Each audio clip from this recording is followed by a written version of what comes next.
that China has essentially a war on to control the minds of the culture here. Is that something that Epoch Times, in an absence, a vacuum of having this issue covered, communist influences in the U.S., you don't see that covered in the mainstream press? Where does Epoch fit in? Well, I think, I had a journalist tell me maybe a decade ago, that we were one of the first, maybe the first, to actually report on what's called the United Front. So United Front is you can kind of call it like a division or an effort of the Chinese regime, to do this type of influence, exactly what you're describing. And so, from what I understand, the number I heard most recently from a reliable source was they spend about $16 billion on it annually. And these influence operations manifest in all sorts of different ways. Some of it is the big lobbying dollars you see from China in Washington, D.C., for example. In other ways, it's making friends with politicians or people who may one day, who look like they have the prospects of becoming an influential politician. There's been a lot of that. There's influencing media through various means. For a long time, a big part of that effort was these inserts in the Wall Street Journal and New York Times, China Daily, which is one of the mouthpieces of the Chinese regime. But, it wasn't necessarily obvious to everybody that they were reading something like that. They don't do that anymore, thankfully, or they're not allowed to. But I'm just giving you some examples of what this could be. Another type of influence is in the Chinese communities, right? Basically, carrot and stick methods to rally Chinese communities to be on the Chinese regime's side of the issues in those communities. It manifests in a whole range of different ways, and we report on all of that. But part of the reason that we can is because we have these deep insider sources in China, some of which are even in government today, but don't like that it's worked the way it works, and so at great personal potential cost, they share information with us. And we were able to report even during COVID, when there were these draconian lockdowns in communist China. We were able to report out of there because people risked their lives basically to share that information. In many cases, they went to jail for years for doing so. So unfortunately, that's the reality over there. Does China the CCP China have an imperialist agenda for the globe? Yeah, so one of you may have heard about the Belt and Road Initiative. Belt and Road? Yeah, I think it's called, these days they call it BRICS. It's been renamed because I think that the original name had got too much bad press. So they kind of originally the Xinhua, what's now called the Xinhua news agency in Chinese, was actually called, that's the sort of umbrella over all Chinese media, was called a propaganda agency, like officially. Now then they changed it to news, or I don't know, I don't want to be wrong on the exact terminology, but they changed it from propaganda. So remind me your question here.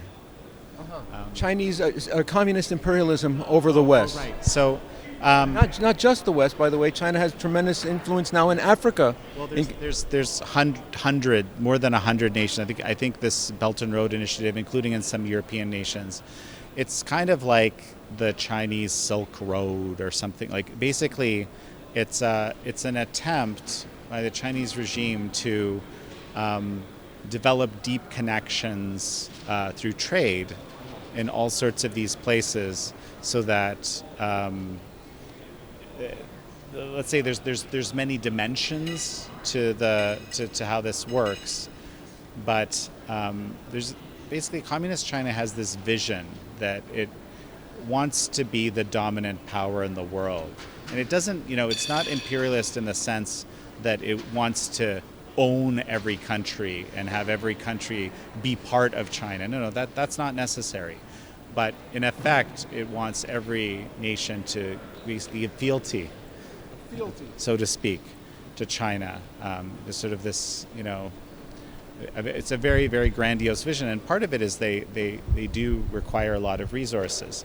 And so there's, one of the manifestations of that in a lot of poorer countries is they'll put a lot of, development money which is tied to paying, they'll build infrastructure, for example, but it'll be tied to paying it back in a way that they already know is impossible.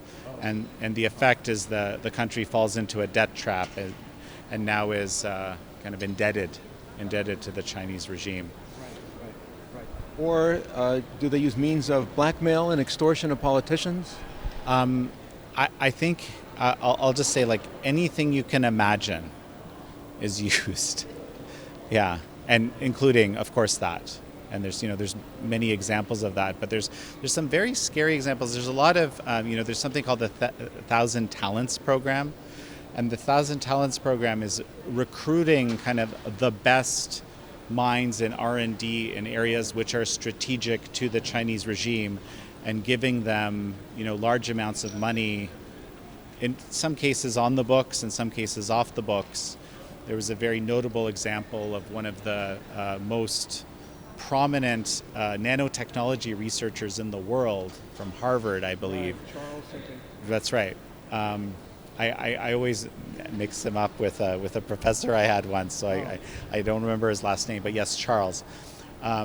They set up a lab for him and paid him, in the millions to, develop that technology off the books in China, as an example, right? And of course, this is a strategic for military and for, national development.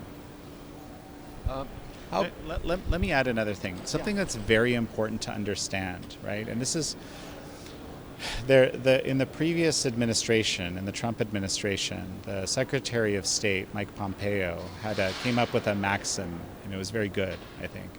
He said, when it comes to China, distrust and verify. It was kind of an update of trust but verify that Reagan used on the Soviet Union.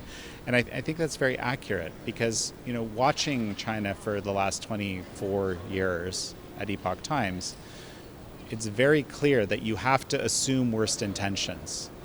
Maybe there's some odd example where that's not the case. That's fine.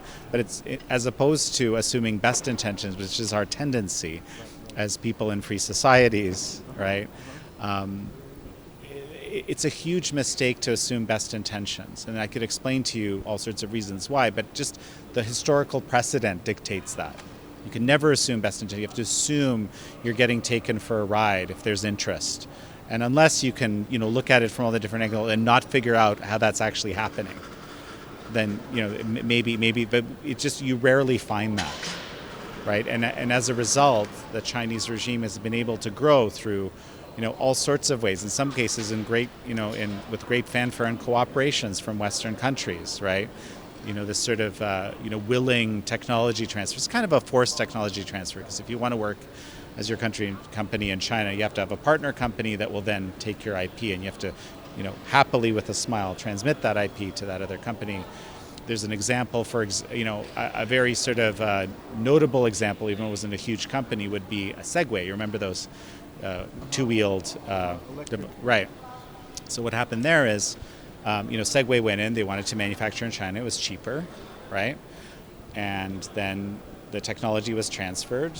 China made a competing company, and ultimately Segway didn't do very well. So that competing company, which was developed from the original Segway IP, bought Segway, and so Segway doesn't exist anymore, but this other company, Segway exists, but it's a Chinese company because it was bought by the competitor, which was actually its own technology, right? So that maybe that is a little bit of that. That's not what happens in every case. This happened in more than that case, but that kind of exemplifies the idea, right? The logic or the methodology that's involved. Of course, there's trillions of dollars worth of IP theft through various, both human. There's been some recent cases in DOJ, but a lot that just never goes on the books of cyber theft, and it's a massive industry, basically of technology and financial transfer to China.